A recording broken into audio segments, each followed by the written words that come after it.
인디언 부족의 한 소녀가 있었다.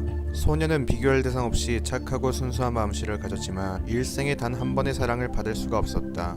그 이유는 다름이 아니 그녀의 얼굴이 너무 추했기 때문이다. 심지어 그 누구보다 그녀를 사랑해줘야 할 그녀의 부모에게서까지도 사랑을 받지 못했다.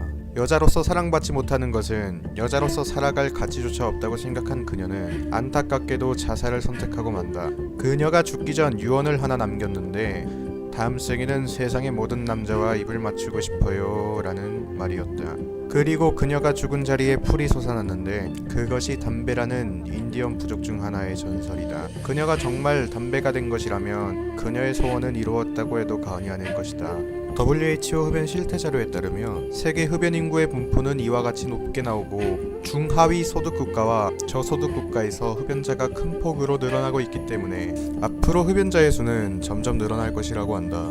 이어 WHO는 흡연은 담배 구입비와 의료비를 발생시키고 일할 시간을 빼앗아 가용소득을 감소시킨다는 점을 빈곤층의 큰 걸림돌이 될 것이라 지적했다. 이야기로 돌아와 그녀는 죽기 전 세상의 모든 남자와 입을 맞추고 싶었을 뿐만 아니라 외면에 치중하는 사람들을 저주하고 싶었던 것은 아닐까.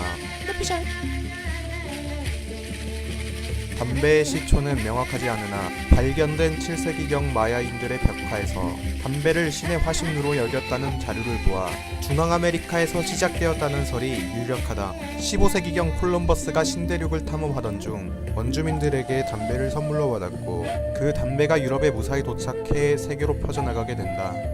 16세기 중후반부터 프랑스의 외교관이었던 장 니코는 1559년부터 1561년까지 포르투갈 리스본에서 프랑스 대사로 지내게 되었는데 그때 접한 담배와 제조 기술을 프랑스로 가져와 왕실에 소개했다.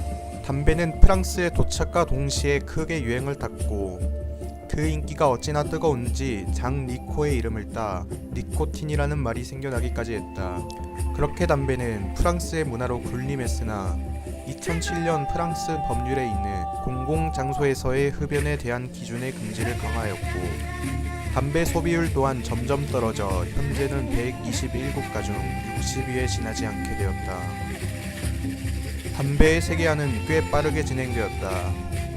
세계 반대편인 우리나라의 담배에 대한 가장 오래된 기록은 1614년 이수광 선생께서 집필하신 우리나라 최초의 백과사전 지봉유설이다. 지봉유설에서 담배는 약 항목의 단파고 혹은 남영초라고 불렸고 외국에서 난다 라는 구절이 있는 걸로 보아 아마 시기상으로 임진왜란 때 일본에서 들어온 것이 아닐까 하고 추측이 된다. 이는 일본에 왔던 포르투갈 상인들이 무역을 통해 전한 것이 아닐까 하고 개인적인 추측으로 이어진다. 니코틴은 담배과의 식물에 들어있는 염기성 유기화학물로 말초신경을 자극해 흥분 또는 마비를 시키기 때문에 쥐약의 원료로 사용된다. 담배를 일반적으로 피운다고 가정했을 때 니코틴 60mg을 한꺼번에 섭취하면 사람이 죽을 수도 있는데 흡연 시 니코틴 60mg은 일반 담배 500개 이상을 한꺼번에 피워야 섭취가 가능하다. 하지만 어린아이의 치사량은 성인 남성의 50분의 1 수준이기 때문에 만 2세 이전의 아이가 실수로 입안에 담배꽁초를 넣는다면 상상도 하기 싫은 끔찍한 일이 발생할 것이다. 니코틴은 담배의 주요 성분이라는 이유로 발암물질이라는 오해를 쓰고 있지만 실제로 니코틴은 약간의 심장병을 유발할 가능성이 있을 뿐 암과는 연관이 없다고 한다.